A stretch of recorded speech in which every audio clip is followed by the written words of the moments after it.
Bonjour à tous et à toutes, bonjour à toute l'équipe Aglo, bonjour à vous qui êtes avec nous ce matin. J'ai beaucoup de joie et surtout j'ai beaucoup de joie d'avoir entendu Rémi et sa femme. Oh, mais comme ça attise le feu dans nos cœurs par rapport à Israël, c'est merveilleux. Merci Seigneur. Alors je vais démarrer avec le fait que cette autorité dont il est question et dans laquelle nous devons nous affermir, c'est important de devenir fort dans cette autorité. On en a besoin dans les jours qui sont les nôtres. Eh bien, l'autorité de Christ, de son Église, il y a un verset qui me vient à l'esprit que j'aimerais partager et déclarer sur nous avant de commencer toute autre chose. Qui accusera les élus de Dieu? Voyez-vous, cette autorité, j'ai pris, merci pour le visuel, une vision un peu dans les hauteurs, mais carrément une vision large. Et puis de voir ce monde qui est autour de nous et ce Christ qui domine toute chose. Eh bien, ce Christ, il l'a l'Église, j'en reparlerai dans l'heure qui vient, qui est son corps, lui, en qui habite la plénitude de Dieu. Eh bien, cette plénitude-là, on va en reparler. Mais je veux lire ce verset de Romains 8. C'est Dieu qui justifie. Qui condamnera les élus de Dieu? Christ est mort, bien plus, il est ressuscité. Il est à la droite de Dieu et la chose extraordinaire, c'est qu'il intercède pour nous. Alors, ce matin, alors que Rémi priait, Rémi nous partageait vraiment cette importance d'être aligné, d'être greffé, de devenir ce qu'est Israël, parce qu'au fond, c'est ça, c'est le Messie. Il n'a qu'un corps. Toutes les nations, dont Israël, sont incorporées. C'est extraordinaire, ça va nous demander un travail. Donc moi, je suis moi-même en travail. Ma communauté, la communauté dont je m'occupe avec mon époux Bruno, nous sommes à la tête d'une communauté prophétique. Nous ne savions pas qui nous étions, mais maintenant, depuis une vingtaine d'années, on a à peu près compris qui on était et on marche dans la révélation de qui nous sommes, n'est-ce pas?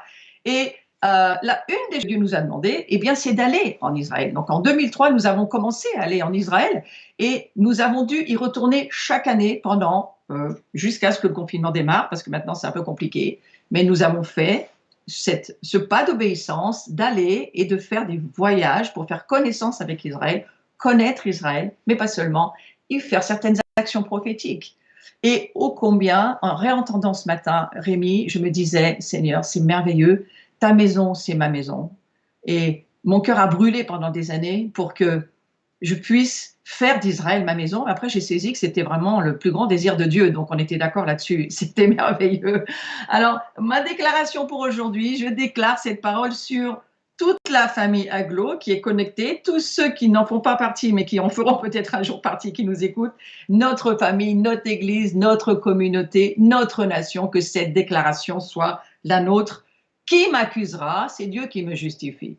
Qui me condamnera? Christ est mort. Et bien plus, il est ressuscité. Il est à la droite de Dieu et il intercède pour moi.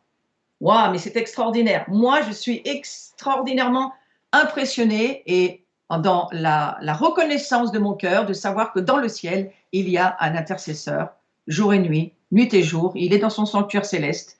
Il est le grand souverain sacrificateur. C'est quelque chose, une révélation dans laquelle nous allons tous rentrer petit à petit. Moi, je suis en train d'y rentrer dans cette révélation. Et le Messie, il est totalement juif dans son humanité et totalement Dieu, c'est-à-dire que toutes les nations font partie de son cœur. Mais il a choisi son fils de le faire naître et de le faire vivre juif. Alors, on a un choix forcément à faire sur cette pensée-là. Maintenant, je vais aller sur le fait que Jésus vous aime personnellement. Je ne veux jamais démarrer rien sans qu'on soit sûr de ça. Et regardez le prix que ça coûte. Je sais, l'image n'est pas évidente. Souffrez-vous de ce rejet? Vous sentez-vous méprisé comme Ésaïe le prophète l'annonçait dans le chapitre 53? Eh bien, regardez, voilà le visuel. Voilà le prix de son amour. Et j'ai voulu aligner son amour sur le prix que ça a coûté. Il ne faut jamais l'oublier. Moi, je viens d'un arrière-plan protestant et on a toujours dit il faut enlever Jésus de la croix. Moi, je le remets régulièrement sur la croix pour moi. L'agneau immolé, il est là continuellement. N'oubliez pas, c'est un homme parfaitement juif dans son incarnation.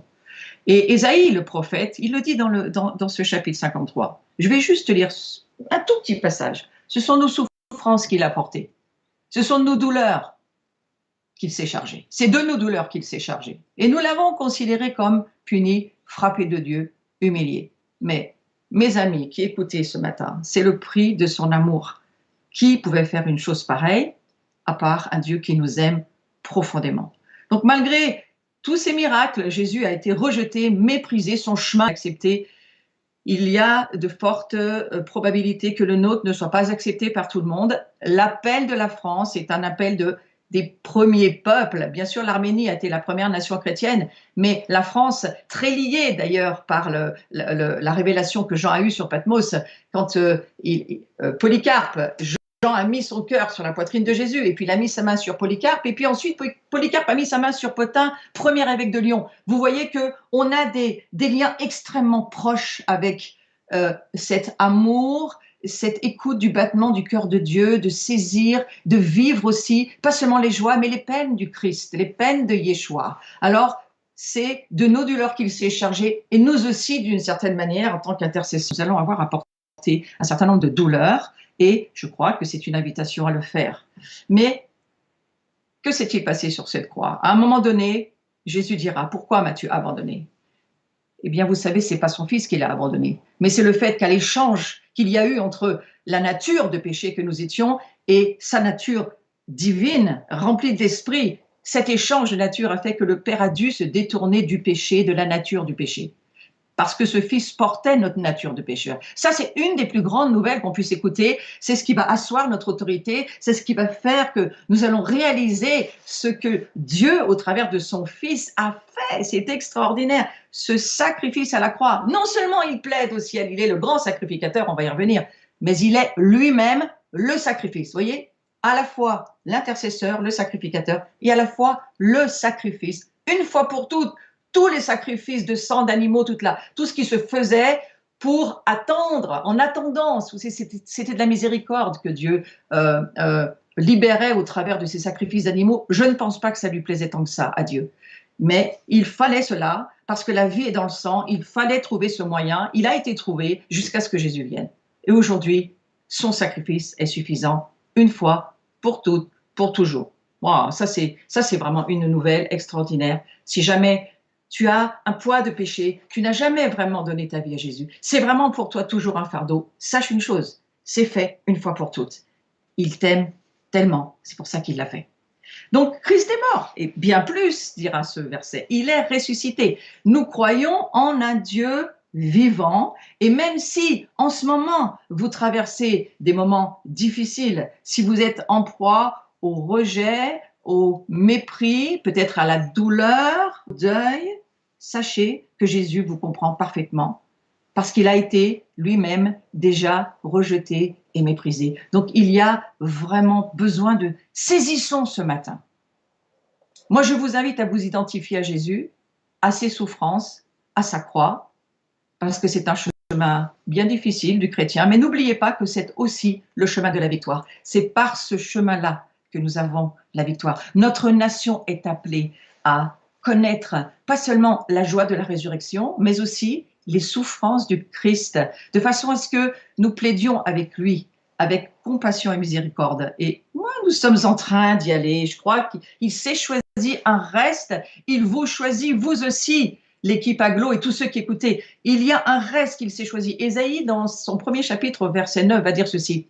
Si Dieu ne nous avait conservé un reste. Et lorsque j'ai lu ce verset, je me suis dit, mais qui est ce nous?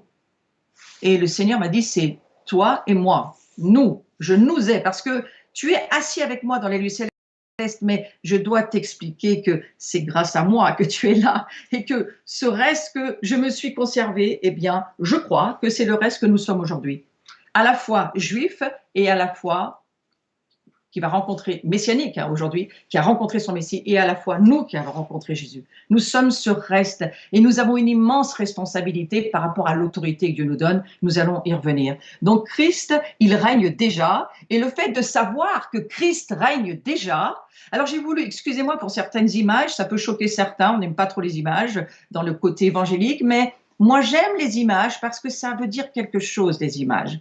Et si on l'aborde avec compassion, nous allons comprendre. Ce n'est pas autre chose que ça, l'autorité du Christ dans les cieux.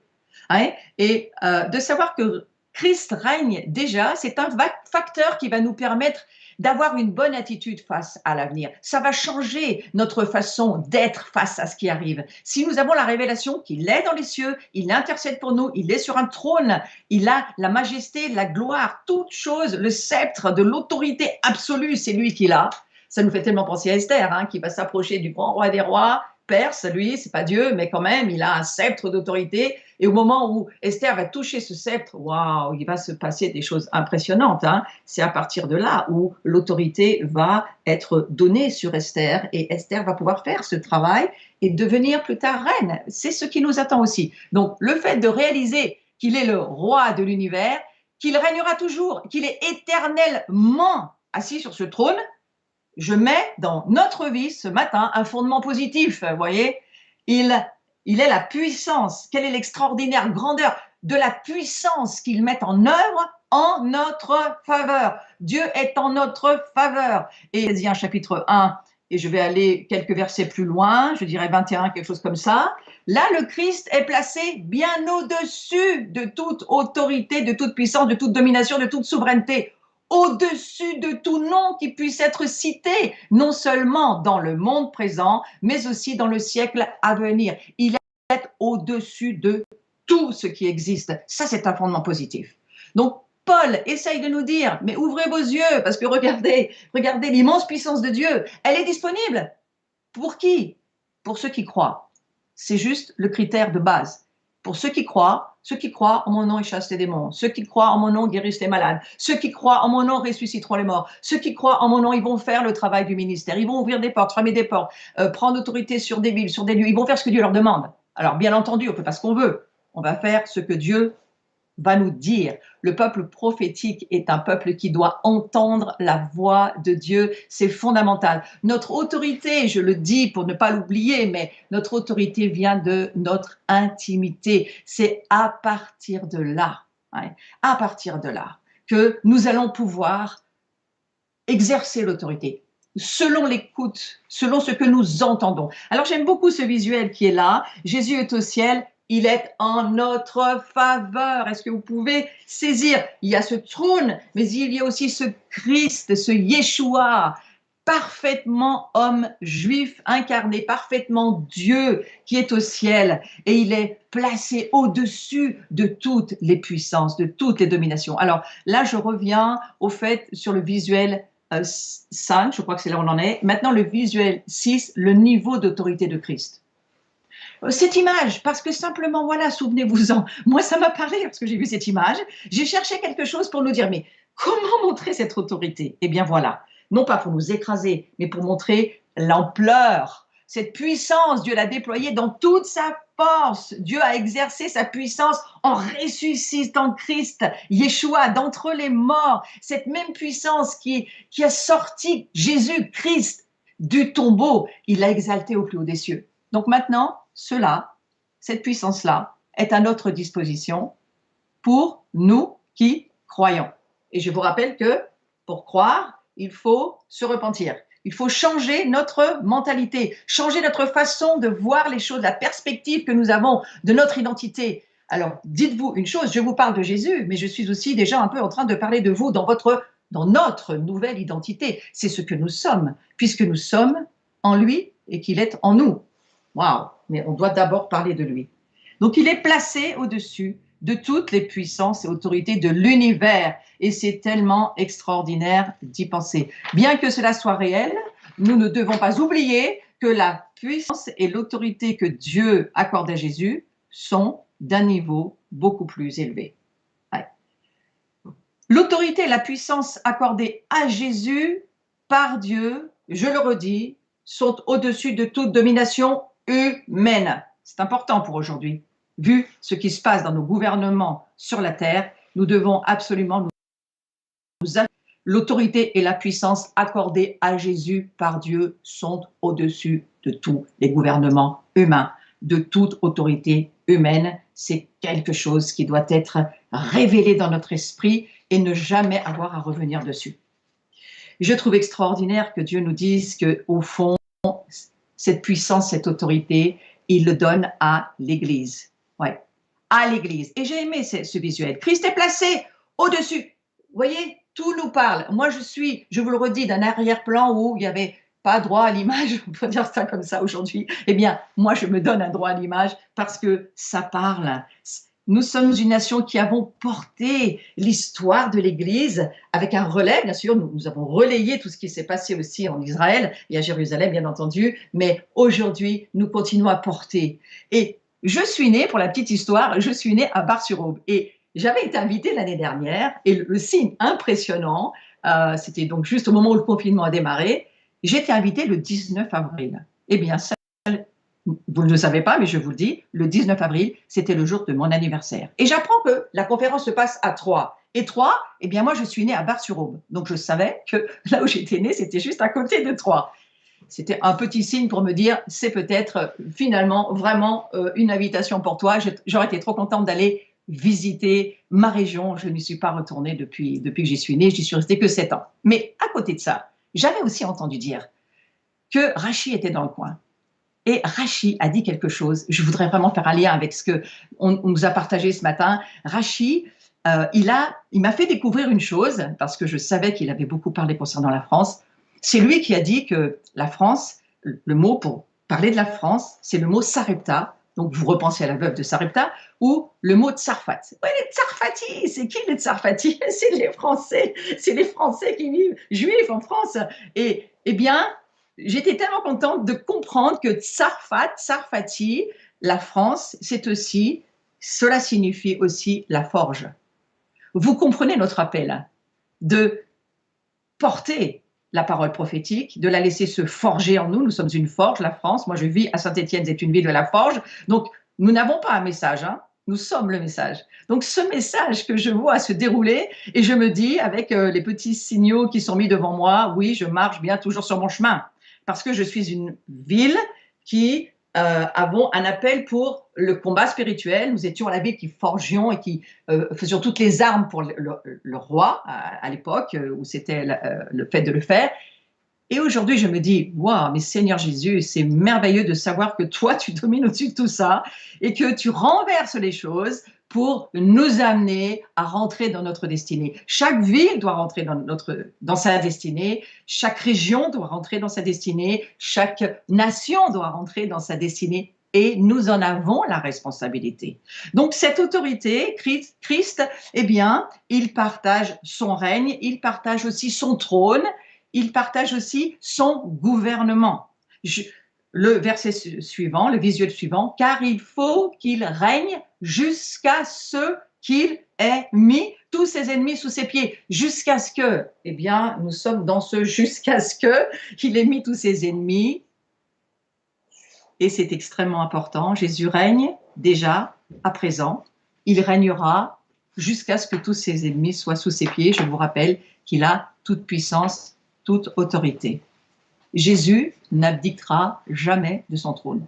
C'est là où le Père l'a mis et il y restera pour toujours. Ça, c'est extraordinaire. Donc, il partage son autorité avec son peuple. Il partage son autorité avec toi. Et je vais lire ce verset. Mais Dieu est riche en miséricorde à cause du grand amour dont il nous a aimés. Nous qui étions morts par nos offenses, nous a rendus à la vie avec Christ. C'est par grâce que vous êtes sauvés. Rien que par grâce. Il nous a ressuscités ensemble. Il nous a fait asseoir ensemble dans les lieux célestes en Jésus-Christ, afin de montrer dans les siècles à venir, nous y sommes. Qu'est-ce que Dieu veut montrer? L'infinie richesse de sa grâce par sa bonté envers nous en Jésus-Christ. Le réveil, il vient par là. Il vient parce que nous comprenons, et il a fallu beaucoup d'années, pour ne pas dire des siècles, à ce que nous revenions au trône de la grâce, que nous comprenions que nous ne gagnons pas notre salut, mais que nous le recevons par la foi, simplement parce que nous ne méritons pas, mais parce que Dieu y a pourvu, parce qu'il nous aime. Donc ça, c'est, nous affermissons notre amour avec Dieu, notre foi, notre relation. Le royaume est une affaire de relation. Le royaume, c'est la relation que nous avons avec Dieu et la relation que nous avons les uns avec les autres. C'est cela, le royaume de Dieu. C'est une affaire relationnelle. Alors, vous voyez, ce matin, on est... Et moi, je ne vois que moi-même sur l'écran, finalement, je ne vous vois pas vous, mais par la foi, je vous vois, parce que nous sommes en relation spirituellement. Nous pouvons vivre une communion spirituelle. Et même si nos corps ne le peuvent pas, vous imaginez les premiers martyrs? Étienne, moi je suis de la ville d'Étienne. Étienne, comment a-t-il vécu ce témoignage qu'il a dû vivre jusqu'à donner sa vie, lui, quelque part? Les cieux étaient ouverts. Et nous voyons les cieux ouverts par la foi, parce que c'est Dieu qui nous le dit. Donc l'autorité du croyant, c'est là où j'aimerais aller. L'autorité du croyant, c'est ces trois choses, et je veux en reparler, parce que c'est Dieu qui les a accomplies pour nous. Vous voyez cette autorité? La croix, le ciel, on est sur la terre, mais notre gouvernement, l'autorité vient d'en haut. Et vous voyez, cette main, c'est Dieu qui est sur nous. C'est tellement important de le voir. Donc, il nous a donc rendus à la vie avec Christ. Voilà ces trois choses qu'il a fait. Il nous a rendus à la vie avec Christ. Il nous a ressuscités ensemble avec Christ. Je vous lis ce qu'est notre autorité. Il nous a fait asseoir ensemble avec Christ. Vous ne pouvez pas y être tout seul. Moi, je suis ravie parce que je n'aime pas la solitude. Et donc, voilà, il nous y a mis ensemble. Il nous identifie ensemble. Ensemble, toutes les nations qui croyons à Yeshua, nous sommes ensemble assis. Mais quelle extraordinaire aventure! Et alors que nous sommes identifiés avec le Christ, là où il est, je suis. Là où Jésus est assis, je suis aussi assis avec lui. Là où Jésus règne, eh bien, je règne moi aussi. Sauf que si je n'exerce pas cette autorité, je ne peux pas régner. Donc, regardez comment nous régnons sur la terre. Dieu nous donne tout pouvoir sur notre univers, sous son autorité. Bien entendu, nous ne régnons pas sur tout, nous régnons sur les sphères d'autorité que Dieu nous confie. Et bien entendu qu'il ne veut pas que ce soit le péché, les puissances démoniaques, les circonstances négatives ou toute autre force extérieure qui dirige votre monde. Il veut que ce soit vous. Donc, il s'agit de gouvernement. Nous sommes en train de dire, mais au fond, mais qui gouverne aujourd'hui déjà ta vie? Qui gouverne ta maison? Qui gouverne ta communauté? Qui gouverne ta nation? Oh, ben c'est la question sur l'autorité. Hein. Alors, je vais y passer un petit peu de temps, mais les définitions des dictionnaires, parfois, ça peut aider. Diriger, hein, c'est quoi? Qui gouverne ta vie? Qui la dirige? Contrôler, une autre définition du mot gouverner, du mot autorité. Réglementer en vertu de l'autorité détenue. Qui détient l'autorité? Les cieux. Jésus-Christ, Dieu le Père, le Fils, l'Esprit Saint. Influencer, donc nous sommes des influenceurs si nous gouvernons. Diriger, maîtriser, conduire. Diriger selon un règlement établi. Nous en avons un, nous, hein, la parole de Dieu. Exercer l'autorité. Maintenir la supériorité. Il faut maintenir parfois, dans la lutte avec Satan, il faut maintenir la supériorité du royaume de Dieu sur ses mensonges, sur tout ce qui va nous proposer pour nous faire tomber. Et proposer aussi à nos gouvernements, toutes les mauvaises alliances, toutes ces ténèbres qui sont là. Il faut, bien entendu, exercer une autorité supérieure. Ce n'est pas la nôtre, c'est celle de Dieu. On pourrait vraiment se détendre sur cette histoire. Donc Dieu est le diable, le bien et le mal, la vérité et le mensonge. Cherche le gouvernement, cherche à gouverner la terre et cherche d'abord vous en premier. Parce que s'il vous gouverne vous, il n'y a plus besoin de gouverner le monde. Vous êtes pris, vous n'êtes plus du tout en efficacité. Alors, j'aime ce verset de Romains 5, 17 qui dit ceci. Si par la faute d'un seul, la mort a régné par lui seul, là il est question d'Adam et Ève, à bien plus forte raison, ceux qui reçoivent l'abondance de la grâce et du don de la justice. Vous voyez, c'est deux dons. Nous recevons le don de la grâce et nous recevons le don de la justice. Et je n'ai pas le temps d'aller sur le don de la justice, mais frères et sœurs, je vous dis, vous qui écoutez, amis qui êtes connectés, le don de la justice, du moment que vous avez cette révélation, votre autorité a pris du poids. Parce que c'est la justice de Dieu, ce n'est pas la nôtre. Et non seulement il nous rend justes, mais il nous rend vertueux, il nous rend comme il est. Alors si nous arrivons à vivre à ce niveau de révélation, les choses vont commencer à changer. Mais la fin du verset m'intéresse. Je relis, ceux qui reçoivent l'abondance de la grâce et du don de la justice, c'est-à-dire l'acquittement, régneront-ils dans la vie par le seul Jésus-Christ? C'est pas marqué régneront-ils plus tard, hein, dans le millénium, hein, c'est marqué régneront-ils dans la vie. Alors ce verbe régner, ce verbe bon, il nous ramène à la notion du royaume, à la notion de la puissance, la force, le pouvoir dont on a besoin pour gouverner. Allons voir deux, trois petites choses qui vont nous aider à mieux comprendre. Voyez-vous, l'autorité et la puissance, ce sont deux choses très différentes. Par exemple, je vais expliquer que Satan a perdu son autorité. En aucun cas, il n'a perdu sa puissance, mais il a perdu son autorité. Et c'est de cela dont il s'agit aujourd'hui. Nous parlons de l'autorité. Eh bien, Satan a perdu son autorité pour ceux qui croient dans l'autorité supérieure qui est le gouvernement de Dieu, de Jésus-Christ et de son royaume. La puissance, c'est la force et le pouvoir dont on a besoin pour gouverner. L'autorité, c'est le droit de le faire. Donc, quelque part, je suis en train de vous dire, Satan a perdu le droit de faire tout ce qu'il fait. Oh, Satan a perdu le droit, eh bien, il faudrait juste, maintenant, exercer notre propre droit et laisser la puissance du Saint-Esprit qui est en nous faire ce que nous allons donner au Saint-Esprit le droit de faire. La seule garantie, c'est la parole de Dieu. L'autorité sans la puissance, parce que ce sont deux jumeaux interdépendants, l'autorité et la puissance. L'autorité sans la puissance pour la renforcer n'a pas de sens. La puissance exercée sans l'autorité, c'est-à-dire le droit de l'utiliser, c'est une usurpation et donc contraire à la morale. C'est ce que Satan fait. Donc le principe d'autorité biblique, c'est que l'autorité est légitime et elle voit donc la puissance le renforcer parce que c'est une autorité légitime. Dieu, au travers du Saint-Esprit, va renforcer cela. Lorsque vous priez sur une maladie, vous avez le droit de prier sur cette maladie parce que c'est ce que Jésus a fait, c'est ce que nous avons à faire et il y aura la puissance pour venir confirmer votre prière. Évidemment, il y a certaines conditions, mais nous devons toujours le faire. Et puis, prier pour la libération de quelqu'un qui est pris dans les captivités, la même chose. Jésus nous le dit, son mandat dans Luc 4, 18, le mandat de Jésus c'est le nôtre, nous sommes appelés à chasser les démons. Commençons par nos vies, allons ensuite sur ce que Dieu nous montrera que nous avons besoin d'aider, et à partir de là, ce droit, eh bien la puissance viendra pour renforcer la prière que nous venons de faire, parce que nous en avons le droit. Vous comprenez qu'il est question de choses légales ou pas légales. Le plus important dans l'autorité, c'est la grande question qu'il faut se poser. Est-ce que c'est une autorité légale ou pas? Et ça va beaucoup nous aider dans le discernement. Allons-nous avoir le discernement pour savoir si ce que nous faisons, c'est légal ou pas, sachant que notre livre, c'est la parole de Dieu. L'autorité illégale, eh bien, je vais peut-être vous nommer certaines choses, le mensonge, l'injustice, la rébellion, ça c'est facile à voir. L'arbre de la connaissance du mal, il est facile à voir, mais l'arbre de la connaissance du bien, qui est tout aussi mauvais du reste, est un petit peu plus compliqué à discerner. Par exemple, une œuvre morte, vous faites quelque chose qui paraît très bien, même dans le service de l'Église, mais Dieu ne vous le demande pas. Dieu ne vous demande pas de faire ce bien-là, eh bien, ça tombera dans une autorité Dieu ne vous demande pas de le faire, donc ça n'a pas forcément bien fonctionné.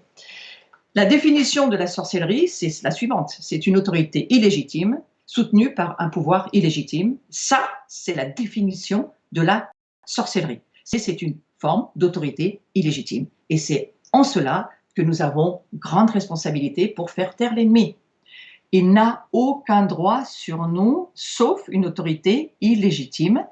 Et donc, lorsque nous souffrons de tout ce qu'il nous fait subir, il nous condamne, il nous accuse, et en plus, c'est lui qui vient ensuite se plaindre, oh mais regarde comme t'es pécheur, mais c'est lui qui nous a tentés, qui nous a fait pécher, et c'est lui qui vient se plaindre auprès de nous dans nos pensées, c'est dans nos pensées que ça se passe. Attention.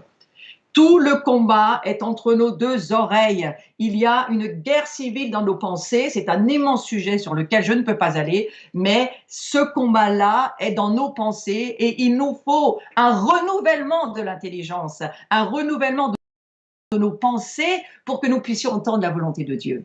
Et cela est vraiment important. Donc, l'usurpation de Satan, eh bien, c'est juste son autorité illégitime. Et je vais vous lire ceci. Colossiens, chapitre 1, verset 13. L'Écriture ne dit pas que Christ nous a délivrés de la puissance de Satan au calvaire, elle ne dit pas ça l'Écriture, mais l'Écriture nous dit que c'est de l'autorité du diable dont Jésus s'est occupé. Et regardons ce verset.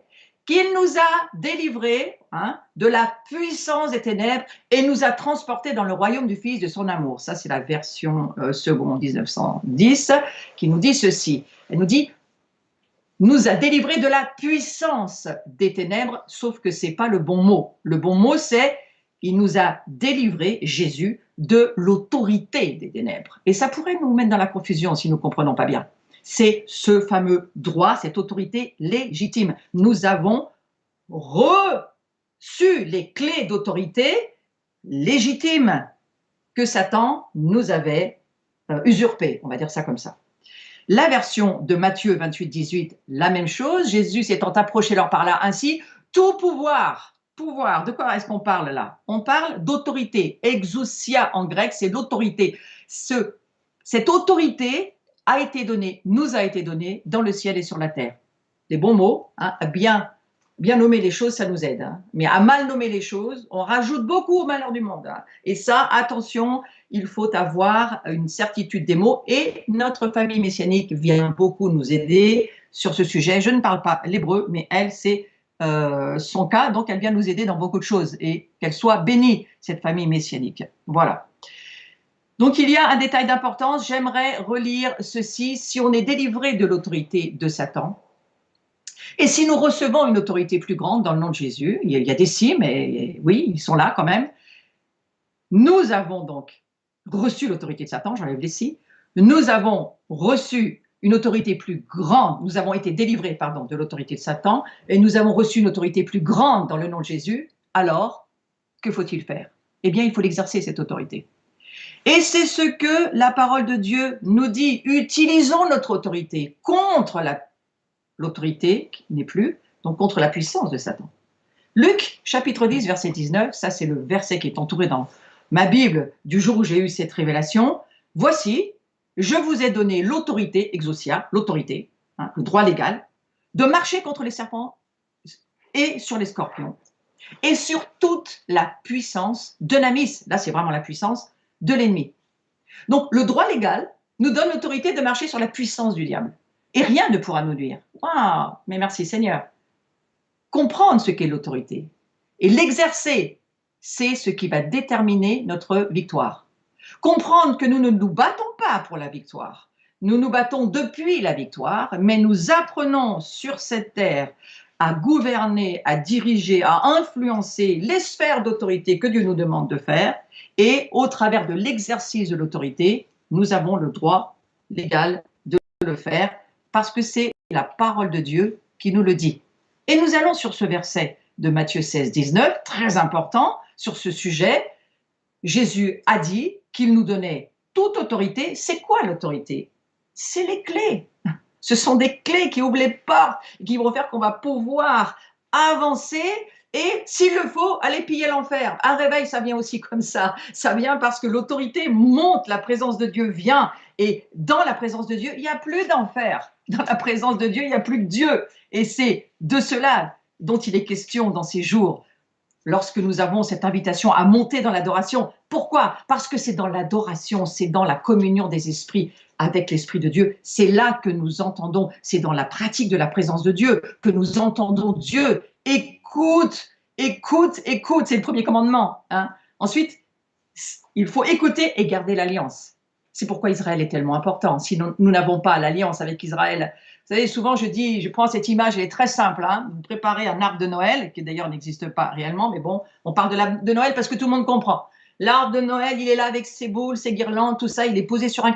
Il y a une espèce de tissu blanc autour. Alors on ne sait pas, on voit cet arbre. Et puis il y en a un autre qui est vraiment pareil, le même à côté, sauf que lui, il est planté en terre, il a des racines qui sont dans la terre, mais il y a un linge autour, on ne voit pas, il faut enlever le linge pour savoir.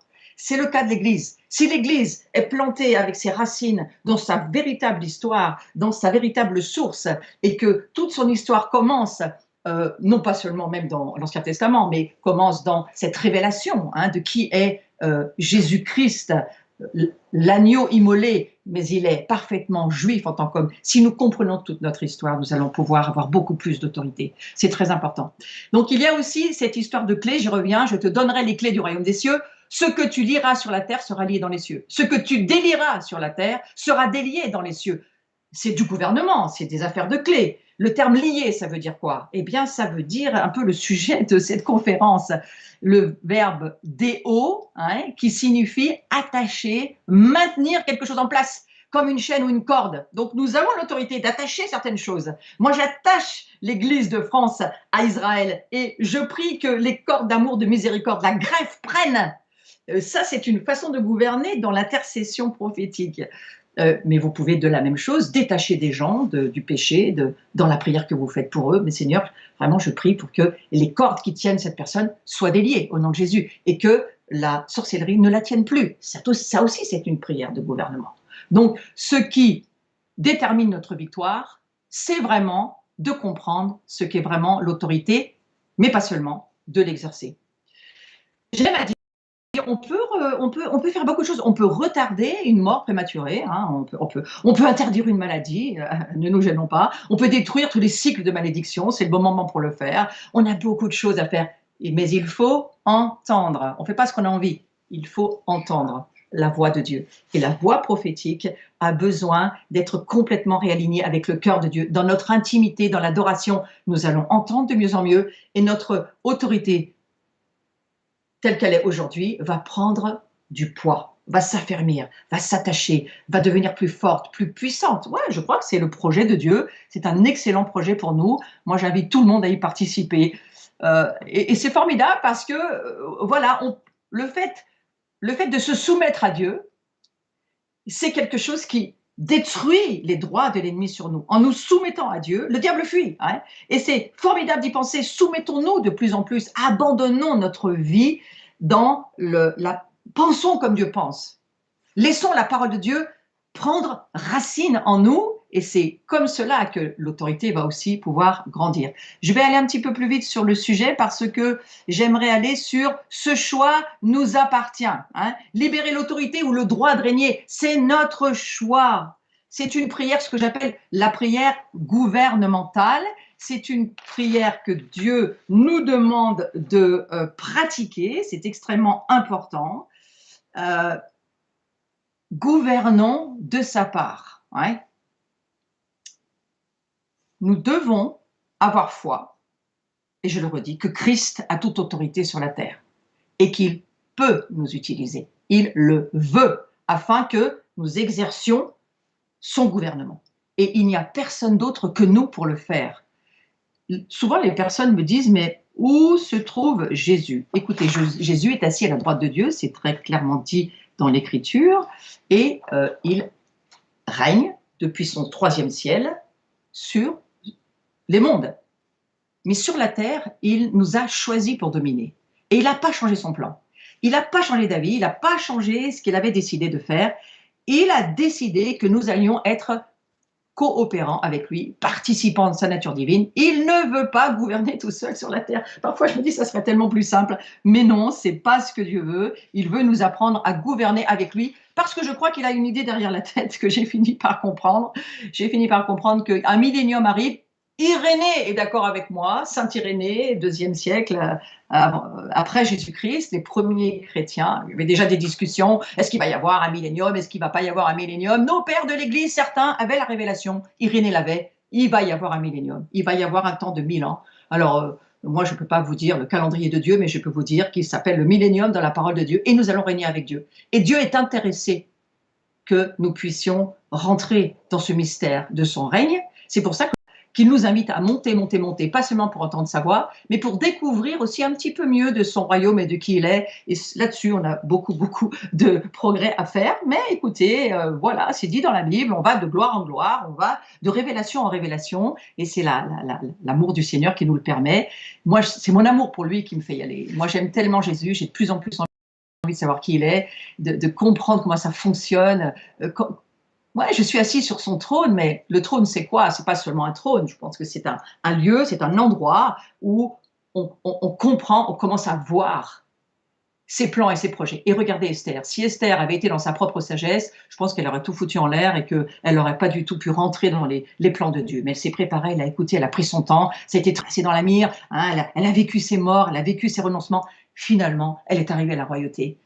En faisant quoi? 2 festins qui n'étaient pas prévus. Hein. Ce n'était pas prévu qu'elle fasse ces festins-là avec ses ennemis en plus. Il a fallu qu'elle commence à aimer ses ennemis. Vous imaginez tout ce qui est devant nous. Alors, soumettons-nous, obéissons. C'est deux choses que je nous invite à faire parce que Ésaïe le dira, si nous décidons d'obéir, eh bien, nous allons manger les meilleurs fruits de la production. Donc, ça nous intéresse aussi, bien sûr. J'aimerais aller sur un point. Dieu connaît la fin dès le début. Et vous savez que la fin, le même mot hébreu, c'est même mot que avenir. Il connaît ta fin, il connaît ton avenir. Il connaît aussi ta destinée. Et ce verset impressionnant. Je connais les projets que j'ai formés sur vous. Projets de paix et non de malheur, afin de vous donner un avenir, de vous donner une destinée, de l'espérance. Nous traversons des moments pas faciles, mais toute l'histoire humaine, ça a été ce cas. Nous sommes choisis pour traverser cette saison. Traversons-la, mais nous connaissons, nous savons que nous avons un avenir. Nous avons un destin, une espérance. Nous allons régner avec Christ, pas seulement sur cette terre, mais aussi dans l'avenir qui est devant nous. Il y a un monde qui se termine. On va tous dire gloire à Dieu. Et bien sûr qu'on va prier pour qu'un plus grand nombre soit sauvé, que le réveil arrive. Mais moi, je projette aussi sur le royaume qui arrive, qui vient. Il est déjà là, il n'est pas encore là. Mais quand Jésus va s'asseoir sur le trône de son gouvernement, frères et sœurs, soyez prêts, parce qu'il va commencer à réfléchir à son gouvernement ministériel, et si vous voulez en faire partie, c'est le moment d'y réfléchir. Je trouve intéressant que ce verset de Genèse, chapitre 3, verset 15, dit ceci. Je veux corriger ce verset sur la parole de Jean-Marc Taubois, et je crois compétent pour le faire. Lorsque nous lisons « Celle-ci t'écrasera la tête et tu lui écraseras le talon » concernant le conflit entre Dieu et Satan, et qui finalement parlera à Adam et Ève et leur dira, eh bien voilà, il va y avoir un conflit et il va y avoir une guerre à tenir. C'est pas écrit « celle-ci t'écrasera la tête », c'est écrit « celui-ci ». Sauf que c'est une faute grammaticale hébraïque changée par les pères de l'Église, selon Jean-Marc Taubois. Mais moi, je comprends cette correction parce que je crois qu'il n'y a que l'agneau de Dieu qui puisse écraser la tête du serpent, mais sachant que c'est son autorité sous laquelle nous travaillons, ça ne pose aucun problème. Je voulais juste rectifier ce petit verset qui est rectifié dans ma Bible aussi, finalement. Le ministère de Jésus, c'est Luc chapitre 4, verset 18, « L'Esprit du Seigneur est sur moi parce qu'il m'a consacré. » J'aimerais donner cette parole à toute la famille Huguelot qui est réunie là et tous ceux qui allaient vous y rattacher ou qui êtes dans des œuvres différentes mais qui écoutez cette conférence. Dieu nous a consacrés pour apporter la bonne nouvelle aux pauvres. Il nous a consacrés pour nous envoyer proclamer la délivrance aux captifs. Les captifs sont libérés sous le gouvernement de Jésus-Christ, de Yeshua. Le don de la vue aux aveugles. Les aveugles qui ne voient pas voient. Notre nation va voir que son histoire commence avec toute l'histoire d'Israël et que c'est notre maison. Israël, c'est notre maison aussi, c'est notre famille. Nous sommes un seul corps. Le Messie n'a qu'un corps. Eh bien, que les aveugles commencent à voir. Nous allons libérer les opprimés parce que c'est le gouvernement qui nous est demandé. Pas d'oppression dans le gouvernement de Jésus-Christ. Waouh, ça c'est formidable, pas d'oppression. Et nous allons annoncer cette année de grâce dans laquelle nous sommes. Nous sommes dans cette année de grâce. Alors, bien entendu que cette autorité, elle est posée sur le fait qu'elle nous est donnée parce que Jésus-Christ, Yeshua HaMashiach, est sur son trône, assis dans les lieux célestes. Et s'il y a cet accès, c'est parce qu'il faut y aller. Donc, il va falloir que nous allions dans ce ciel et nous sommes qualifiés pour y aller. Il y a vraiment un plan de Dieu. J'aimerais aller maintenant sur cette affaire d'envisager notre futur depuis le trône ou le siège de Jésus-Christ. Et c'est le visuel numéro 13. Si nous pouvons y aller, nous devons nous considérer comme partageant. Voilà, nous partageons le trône de Dieu maintenant avec Christ. Nous y sommes maintenant. Même si vous ne le voyez pas, vous y êtes. Vous allez avoir sur votre chaise, sur votre canapé, je ne sais pas, dans votre salon, dans votre cuisine. Vous êtes assis ou debout, mais vous êtes sur la terre. Mais vous êtes aussi, comme moi je le suis, assis. Nous partageons le trône. Le trône, un trône, c'est quoi? C'est pas seulement l'histoire d'un trône, c'est l'histoire d'une autorité, c'est l'histoire de ce que le ciel, c'est le trône de Dieu et que nous y sommes. Et que c'est à partir de là que nous pouvons envisager le futur. Nous envisageons le futur du point de vue de notre position depuis et sur le trône. Nous régnons dans ce monde si nous sommes sous l'autorité de la grâce de Christ et si nous sommes justifiés sous sa justice, j'en ai déjà parlé, et à partir de là, nous exerçons l'autorité de Christ là où nous sommes placés. J'aime ce psaume 110, versets 1 et 2, qui dit ceci. Parole de l'Éternel à mon Seigneur, donc c'est un psaume messianique qui parle du Messie, donc les Juifs là peuvent voir que ceux qui ne sont pas encore dans la révélation du Messie, c'est vraiment un verset qui peut les aider.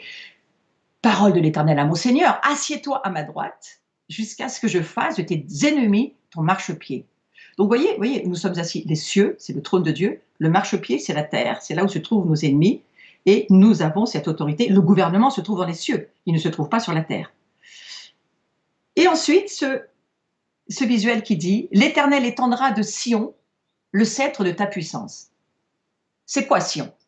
Dans la Bible, c'est l'assemblée du peuple de Dieu réunie par ordre divin. Ça, c'est la définition que les frères messianiques nous donnent du mot Sion. Ça ne vient pas de moi, je relis simplement ce qu'ils nous disent. C'est l'assemblée du peuple de Dieu réunie par ordre divin. C'est ce que nous sommes aujourd'hui. L'Éternel étend au-delà de l'assemblée de son peuple l'autorité de Jésus en son nom. Et il domine toutes les nations. Vous vous souvenez du mandat que Dieu a donné à Adam et Ève? Domine, domine. Pas sur les créatures, mais sur la création. Domine. Domine sur ce que je vais te demander de faire. Fais-le. Donc maintenant, nous avons en nous la puissance nucléaire du Saint-Esprit pour nous aider. Et lui va, par sa puissance, soutenir, manifester l'autorité, le droit légal que nous avons donné par Jésus-Christ d'exercer le ministère, quel qu'il soit, que ce soit sur une personne, que ce soit sur une communauté, si c'est votre sphère d'autorité. Il y a des sphères d'autorité, nous devons nous y conformer, mais il y a aussi cet appel de Dieu à dominer sur les nations. Moi, lorsque le Seigneur m'a demandé avec ma communauté prophétique d'aller dans certaines nations, d'ouvrir des routes, d'ouvrir des chemins, de rouvrir des puits, nous avons fait que ce que nous avons entendu. Nous sommes toujours vivants, nous sommes là et nous avons fait le travail. Et ma dernière longueur, c'est la Mongolie. Eh bien, nous irons un de ces jours, lorsque le Seigneur le dira. Mais nous nous préparons à savoir quoi faire. Donc, il y a toute cette préparation dans laquelle nous sommes. Et je crois que oui, bien sûr, nous devons nous repentir. J'entends beaucoup dans le monde prophétique, nous sommes dans un temps, il faut s'arrêter, se repentir, se repentir. Je crois que la repentance est un style de vie, exactement comme la délivrance, exactement comme le fait d'exercer notre autorité. C'est un style de vie. Nous devons vivre dans un style de vie de repentance. Nous ne pouvons nous repentir que de ce que le Saint-Esprit nous montre, et à partir de là, nous identifier s'il nous montre sur des nations certaines choses à faire.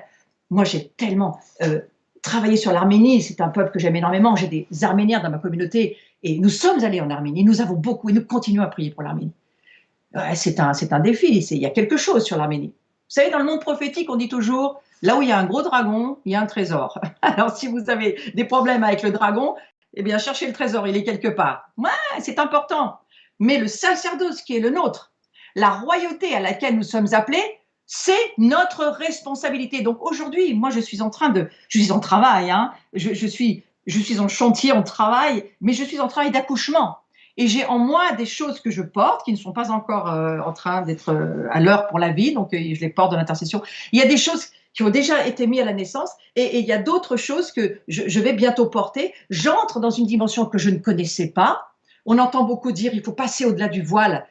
Bon, lorsque nous sommes nés à nouveau, le voile s'est déchiré. Lorsque nous sommes nés à nouveau, nous sommes acceptés, accueillis dans le royaume de Dieu, mais il faut grandir. C'est pour ça que ça correspond à cette conférence. Il faut croître, il faut grandir dans la révélation. Moi, je voudrais tellement plus voir les demeures de Dieu. Je suis allée il n'y a pas si longtemps que ça dans la maison du vin, j'ai goûté un petit peu, j'aimerais bien retourner, la maison des trésors, les cours de justice, alors j'ai beaucoup plus passé de temps. Ensuite, la royauté, tout ça c'est à découvrir. Ce royaume arrive, alors je crois que le Seigneur voudrait qu'on s'habitue un petit peu pour qu'on ne soit pas trop perdu lorsqu'il arrivera avec son royaume, et que nous puissions comprendre par l'Esprit ce qu'il est en train de nous dire. Moi, je vous encourage, il faut aujourd'hui entrer dans cet aspect gouvernemental. On a besoin aujourd'hui d'entrer dans cet aspect gouvernemental et sacerdotal. On ne peut pas être un roi sans d'abord être un sacrificateur, ça je le redis. Nous avons besoin d'apprendre le service, mais le roi, lui aussi, est un serviteur. Regardez, Jésus vient nous montrer tout l'Ancien Testament. Finalement, je comprends que ce sont... Voilà, je vois Esther qui est là. Alors, c'est magnifique de voir aussi ce visuel. Je l'ai mis pourquoi? Parce qu'au fond, Esther, elle est appelée Esther jusqu'à ce qu'elle prenne le défi de mourir. Allez, s'il faut que je meurs, mais j'y vais. Ça, c'est à mon avis là où on en est. Et elle va toucher le sceptre d'or. Elle entre dans la révélation de la royauté. Finalement, elle a compris la royauté, elle n'y va pas comme ça, elle n'y va pas en courant, hein. Elle s'est préparée pour essayer de rester en vie, et finalement, au moment où elle va toucher ce sceptre, elle est passée directement dans la dimension de la royauté, le roi la fait reine. Je pense qu'on en est là. On en est là où on va toucher ce sceptre ce reste qui sommes appelés, ces intercesseurs appelés à plaider avec Jésus-Christ pour ce réveil et puis pour tout ce qui doit arriver, eh bien nous sommes là, nous en sommes là. Il y a un gouvernement qui nous est proposé, on est en train d'y aller. On a appris certains niveaux d'autorité, il y en a beaucoup d'autres qui nous attendent. Et à chaque fois, dans cette salle du trône, moi je veux redire, oui, il y a un trône, oui, il y a Dieu sur le trône, très bien. Mais c'est avant tout un Père. Un Père. Alors, je n'ai pas mis là, le visuel qui correspondrait, mais souvenez-vous que là, c'est juste pour parler de la préparation à la royauté. Mais celui qui est assis sur le trône, et Jésus est à sa droite, c'est un Père aimant, miséricordieux, rempli de bonté, lent à la colère. Merci Seigneur. Ce que je voudrais redire, c'est qu'il n'y a pas de sacerdoce, il n'y a pas de royauté, il n'y a pas de mariage sans que nous puissions comprendre toutes ces choses. Au fond, nous devenons rois et reines que si nous entrons dans l'intimité du roi. C'est ce qu'a fait Esther. Donc il n'y a pas de royauté, il n'y a pas de royaume sans intimité, sans cette relation avec ce Jésus, ce Père, ce Jésus, l'époux, un époux bienveillant, un Père bienveillant. On a une sainte Trinité et le Saint-Esprit, toujours là, jamais couché, toujours à notre service, un peu comme l'aide familiale gratuite. Moi, je le vois un peu comme ça, ce Saint-Esprit, tout puissant, mais qui fait vraiment pas tout ce qu'on lui demande, heureusement pour nous. Donc, voilà, il faut ce mariage, et c'est là-dessus que j'aimerais aller ce matin. Il faut ce mariage, il faut se marier, il n'y a pas d'autorité sans mariage. Et nous sommes en train d'être préparés à ce mariage. Et j'aimerais juste vous dire, pour finir, un changement d'histoire est nécessaire.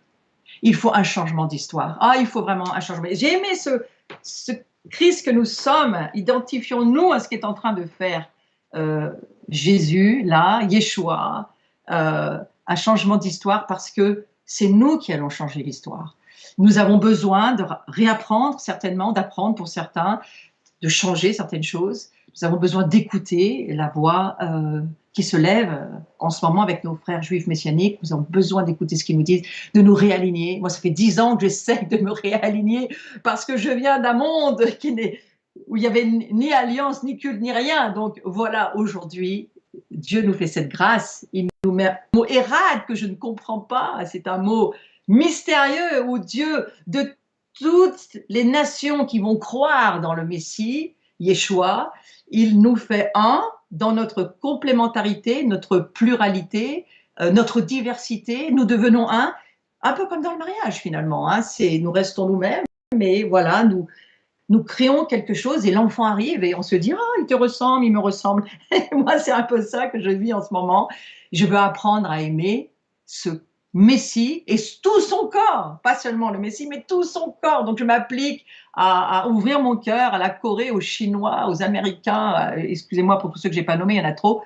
Mais voilà. Et il y a besoin de cette clé qui est Jésus-Christ. La révélation, c'est ce que Jean nous dit dans le livre de l'Apocalypse, qui est le livre de la révélation.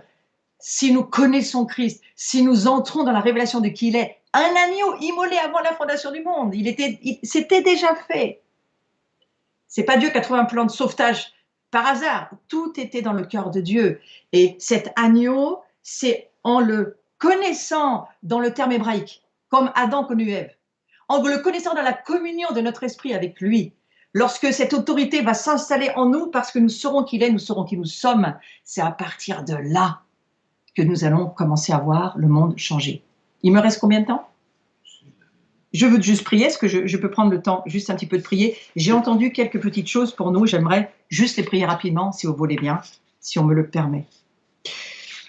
Voilà ce que Oui? C'est possible? Très bien. Alors, voilà ce que j'aimerais prier, que j'ai entendu pour chacun d'entre nous.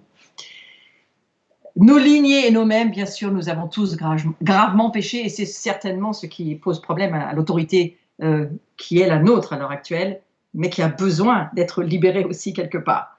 Alors j'aimerais juste prier cela, repentons-nous pour toutes les fausses autorités, toutes les autorités illégitimes, quelles qu'elles soient, et nous pourrions en faire la liste, de la franc-maçonnerie en passant jusqu'aux fausses religions et jusqu'à du monde de l'occulte, toutes ces fausses autorités, il faut nous en repentir.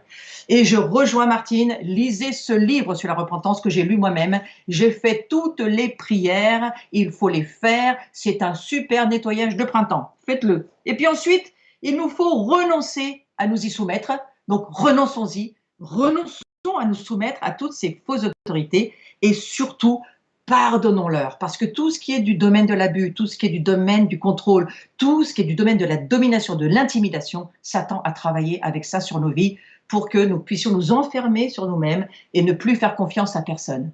Je vous le redis, faites confiance à Jésus-Christ. Il est là pour nous, il plaide pour nous et il nous a invités à nous asseoir avec lui sur son trône. Alors, ne nous gênons pas et chassons les esprits qui sont entrés dans nos vies au travers de ces fausses alliances, de ces fausses autorités. Et c'est là-dessus que j'aimerais prier. Je vais lire ce verset de Luc, chapitre 11, verset 20. « Si je chasse les démons par le doigt de Dieu, alors le royaume de Dieu est parvenu jusqu'à nous. » Il est parvenu jusqu'à nous. Et si c'est par l'esprit que je chasse les démons, le royaume de Dieu, ça c'est Matthieu 12, verset 28, le royaume de Dieu est donc venu vers nous. Il est venu vers nous, ce royaume. Donc aujourd'hui, nous avons touché le sceptre d'or du roi des rois, comme l'a fait Esther, et j'aimerais prier sur certains domaines. Je vais prier pour ta liberté, votre liberté, si vous m'écoutez. Je redis que la délivrance est instantanée, la maturité est un chemin de sanctification, un processus. Mais la liberté est instantanée, que ta liberté soit instantanée. J'aimerais prier pour tous les esprits d'illégitimité, toutes les illégitimités qu'on t'a fait subir, qui n'étaient pas à recevoir. Aujourd'hui, le Seigneur plaide et combat pour toi, et sois-en libre au nom de Jésus, et je chasse le droit de ces esprits illégitimes de régner dans tes pensées. Je veux prier sur des esprits très particuliers que le Seigneur m'a montrés. Les esprits de honte et d'indignité qui ont siège sur tes portes et dans ta ville, je les chasse au nom de Jésus. Je parle de ta vie. Lorsque je parle de ta ville, je parle de ta vie. Je n'ai pas autorité sur ta ville, mais j'ai autorité sur ta vie si tu m'en accordes le droit. Ça, c'est Jésus qui te le dit. Les esprits de peur de commander, les esprits de peur de diriger, les esprits de peur d'influencer, je prends autorité sur vous aujourd'hui. Je vous chasse de tous ceux qui ont ouvert leur porte. Jésus a frappé à la porte, il est rentré, il est venu s'asseoir à leur table et aujourd'hui, c'est une table devant ses ennemis pour leur dire « Vous ne pouvez plus rester dans leur vie. Je vous chasse au nom de Jésus. » Je veux prier pour les esprits spécifiques d'angoisse d'abuser les autres parce que vous avez été abusés et que ces démons-là, aujourd'hui, quittent la table au nom de Jésus. Je parle aux esprits d'échec, de rejet, de peur du rejet et de rejet de soi. Ça, c'est 3 démons qui travaillent toujours ensemble. C'est une plaie dans notre vie. Et lorsque nous avons besoin de vivre dans la dimension de l'autorité de Jésus-Christ, nous n'avons pas besoin de ces ennemis-là dans nos vies. Si les pardons sont donnés, nous l'avons fait hier soir, ces démons vont partir alors que nous nous soumettons à la parole de Dieu et à Jésus-Christ. Donc voilà, je prends autorité sur ces esprits de domination, de manipulation, d'intimidation, cette sorcellerie mise sur ta vie au travers de tout ce qui t'a dominé, qui fait qu'aujourd'hui tu ne peux pas vivre dans l'autorité. Eh bien, sois-en libre au nom de Jésus, parce qu'il est mort pour ça et c'est formidable. Et je sens que dans le ciel, il y a des tas d'anges qui sont là, qui nous aident et qui nous disent « Ouais, c'est bien, allez-y, allez-y, soyez libres. » Parce que Dieu a besoin d'exercer son autorité et c'est pour ça qu'il le fait. Il est intéressé pour ce réveil qui arrive. Je prie pour 2-3 petites autres choses. Je prie pour la guérison de votre cœur. Ceux qui est dans le deuil, ceux qui est dans la mort, et certains très proches d'avoir envie de se supprimer, stop au nom de Jésus. N'écoutez pas ces voix, ce sont des voix démoniaques, elles sont là pour prendre votre autorité et simplement renoncez-y. Et je prie pour que votre cœur puisse guérir, et la guérison du cœur, c'est l'affaire de l'Esprit Saint. Alors qu'il vienne poser son huile sur votre vie, il est là. Je le vois avec ses anges, il y a un ministère qui vient dans votre maison, il s'installe à côté de vous, mettez bien de la louange entre midi et 2 heures que ça recommence, laissez-vous guérir, détendez-vous et dites-vous que Dieu est avec vous, il est en votre faveur, il est là dans le ciel, il regarde, il vous aime, il prend soin de vous. Le mot alliance, ça veut dire prendre soin, donc n'imaginez pas qu'il ne s'occupe pas de vous. Je veux prier pour ceux qui ont été humiliés sur leur lieu de travail, c'est une des dernières choses. J'ai entendu qu'il y avait des personnes dans votre scolarité d'enfant, des humiliations très lourdes par vos pères, vos mères, vos frères, vos sœurs, dans les fratries familiales. Eh bien, je prie que cette humiliation aujourd'hui soit brisée dans le nom de Jésus. Et que ces esprits de méchanceté en vous, excusez-moi, mais c'est ce qu'ils ont produit, ne restent pas à votre table non plus. À midi, vous mangerez simplement avec Jésus, ça sera bien mieux. Et J'ai aussi entendu cela, la peur du son de la voix de votre père. Il y a un son qui vous tellement marqué enfant. Il y a un son de voix aujourd'hui. J'éteins ce son au nom de Jésus. Tu ne l'entendras plus. C'est fini. C'est la marque, le signe de la manifestation du royaume de Dieu qui t'a rejoint ce matin au nom de Jésus. Je prie sur les pensées concernant un esprit de confusion. Il y a une personne ou deux ou d'autres, je ne sais pas, plusieurs. Vous avez une pensée qui n'arrive pas à être tranquille et vous êtes sans arrêt dans la confusion. Et je parle à vos pensées que maintenant, cette confusion s'arrête au nom de Jésus. Et pour finir, que votre mémoire retrouve une bonne santé. La mémoire de la parole de Dieu, la mémoire de ce que vous lisez, la mémoire, l'autorité qui a été mise sur votre vie enfant, que la mémoire revienne. Ce que vous avez appris enfant revient. Tout ce que Satan vous a volé revient au nom de Jésus. J'ai une parole pour une personne qui avait 10 ans. Je ne sais pas si c'est un homme ou une femme. À 10 ans, il s'est passé un traumatisme dans ta vie. Probablement un abus. Et le Seigneur te dit, mon sceptre est posé sur ta vie. Touche-moi maintenant. Prends un point de contact, touche ton écran, touche quelque chose. Par la foi, le Seigneur libère ce traumatisme et la paix revient dans ta vie. Oui, c'est un Shabbat pour toi, c'est un vrai Shabbat pour toi. D'ailleurs, on est samedi, donc c'est très bien de le dire. Merci Seigneur. Voilà, c'est à peu près ce que j'ai entendu pour ce matin, qu'il y avait des angoisses de l'âme et des insomniaques qui allaient dormir. Alors amen, mais ne dormez que cette nuit. Et on se retrouve tout à l'heure pour 2 heures. Je vous embrasse tous.